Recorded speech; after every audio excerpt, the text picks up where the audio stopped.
బతుకమ్మ కేవలం పండుగ మాత్రమే కాదు, తెలంగాణ అస్తిత్వానికి, సంస్కృతికి ప్రతీకగా నిలిచిందని, మహిళల సామాజిక కలయికను ప్రోత్సహిస్తుందని జిల్లా కలెక్టర్ పి. ప్రావీణ్య అన్నారు.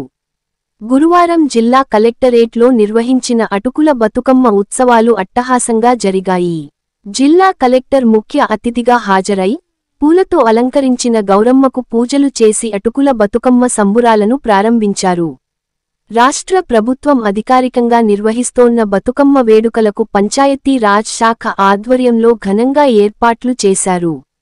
ఈ సందర్భంగా జిల్లా కలెక్టర్ ప్రావీణ్య మాట్లాడుతూ, బతుకమ్మ పండుగలో ప్రధానంగా పూలతో గౌరమ్మను పూజించడం ప్రత్యేకత అని, ఇతర పండుగల మాదిరి నైవేద్యాల కంటే పూలనే దేవతారాధనకు సమర్పించడం బతుకమ్మ పండుగకు ప్రత్యేక గుర్తింపు కల్పిస్తుందని కలెక్టర్ పేర్కొన్నారు. పూలను పూజించే మన సంస్కృతి గొప్పదన్నారు. స్త్రీల ఐక్యతకు, కుటుంబ సఖ్యతకు ప్రతీకగా నిలిచే అటుకుల బతుకమ్మ సంబరాలలో కలెక్టర్, చిన్నారులు, మహిళలతో కలిసి పాటలు పాడి, ఆటలాడి అందరినీ ఉత్సాహపరిచారు. Ram Dayal Rebba, R7 news, Sangareddy.